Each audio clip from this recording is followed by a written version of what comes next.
Hello everyone, I am back with a new reel and my today's reel is about US China tariff war. जिस तरह से US and China का जो tariff war चल रहा है ना, that is really a big issue for the Nations. Because आप देख लीजिए कि पहले यूएस ने इनिशिएट करते हुए वर्ल्ड में 75 कंट्रीज में टैरिफ लगाया। उसके बाद उन्होंने 19 डेज के लिए ये सारी चीजें स्टॉप कर दी हैं 75 कंट्रीज के लिए। बट स्टिल यदि मैं बात करती हूँ चाइना की, तो आप देख लीजिए 124% टैरिफ जब यूएस ने इम्पोज करा चाइना पे, उसके काउंटर रिएक्शन में चाइना ने रिएक्ट करा। उसके बाद उन्होंने उस टैरिफ को ज्यादा बढ़ा दिया, 147 कर दिया। अगेन चाइना ने काउंटर रिएक्शन करा। अब इस सिचुएशन ये है कि उन्होंने 100% टैरिफ इम्पोज कर दिया चाइना पे, मतलब 245% टैरिफ इम्पोज कर दिया फ्रॉम 10 अप्रैल 2025 से। So it is becoming a big issue for the nation, other nations too, because जिस तरह से ये टैरिफ इम्पोज करा जा रहा है, इकोनॉमीज को डैमेज किया जा रहा है, इससे वर्ल्ड की और इकोनॉमीज पे भी फर्क पड़ रहा है।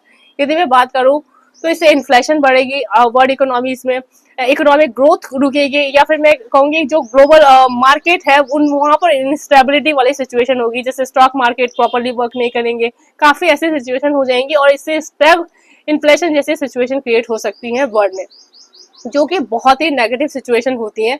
So definitely US and China को एक वाइज डिसीजन लेते हुए एक स्टेबल पॉलिसीज पे वर्क करना चाहिए।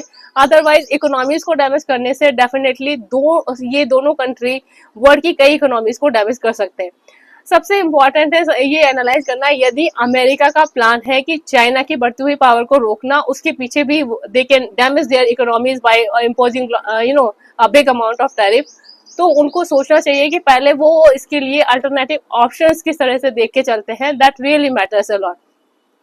जिस तरह से चाइना वर्ल्ड में मार्केट को कैप्चर करता जा रहा है, चाइना जिस तरह से वर्ल्ड में सब जगह स्प्रेड है, मतलब यदि मार्केटिंग की बात करूं या जिस तरह से टेक्नोलॉजी में भी चाइना काफी अच्छा कर रहा है, तो देखिए कि चाइना ने किस तरह से पूरे वर्ल्ड के मार्केट को कैप्चर कर रखा है। यदि यूएस का प्लान है कि चाइना की बढ़ती इकोनॉमिक पावर को रिड्यूस करना, सो दैट चाइना को कंट्रोल किया जा सके, for that it's really important कि एक एक एक डिसेंट डिसीजन पहुंचना, ना कि एक तरफ से इधर से टैरिफ इम्पोज करा जा रहा है, उधर से टैरिफ इम्पोज करा जा रहा है, चीजों को डिफरेंट लेवल पे लेके जाया जा रहा है। बल्कि इससे बहुत ही स्मार्ट सॉल्यूशंस हो सकते हैं, जो यदि आप प्रॉपर अडॉप्ट करेंगे तो definitely it works a lot. Suppose if I talk about lithium batteries पे, जो कि काफी अच्छे वहां पर जो इस पे जो टैरिफ इम्पोज करा है, हाई रेट पे इन्होंने इम्पोज कर दिया है या सिरिंज पे कर दिया गया है। इसके अलावा उनके पास now they have no option as an India को वो प्रमोट करे इन चीजों को लेकर, या फिर वर्ल्ड के अदर नेशंस जो कि इन सब चीजों में आगे इनिशिएट ले इस तरह की चीजों के एक्सपोर्ट में। So things can be on a different level too. But जिस तरह से ये चीजें इम्पोज करी जा रही है, एक तरफ से मतलब it's like target based tariff impose करा जा रहा है। यदि अभी मैं बात करती हूँ यूएस की, जिस तरह से यूएस ने इंडिया को फ्रेंड बोल के भी यहाँ पर 24% टैरिफ इम्पोज कर दिया, तो कई जो आपके ये जो बेसिक इंडस्ट्रीज है, आप देख लीजिए श्रिम्प वगैरह, उनमें कितना ज्यादा उनका मार्केट ही डाउन जा रहा है। So there are lot of things which is not happening in a proper way.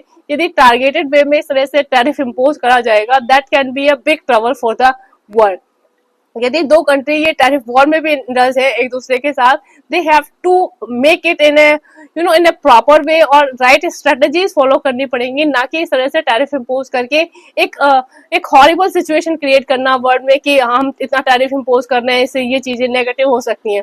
It goes negative to US also, क्योंकि इस तरह से यदि टैरिफ इम्पोज करा जाएगा तो कई नेशंस इसका अपोज कर सकते हैं। That can goes negative, because economies crackdown होंगी तो डेफिनेटली कंट्रीज इसका अपोज करेंगे और सिचुएशन हॉरिबल हो सकती है। So they have to make it in a proper way, proper planning करनी चाहिए, and then they decide anything. So definitely बहुत ही चाइल्डिश वॉर लग रहा है चाइना और यूएस का, कि एक टैरिफ बढ़ा रहा है, दूसरा उस पर काउंटर रिएक्शन कर रहा है, फिर वो बढ़ा रहा है, फिर काउंटर रिएक्शन कर रहा है।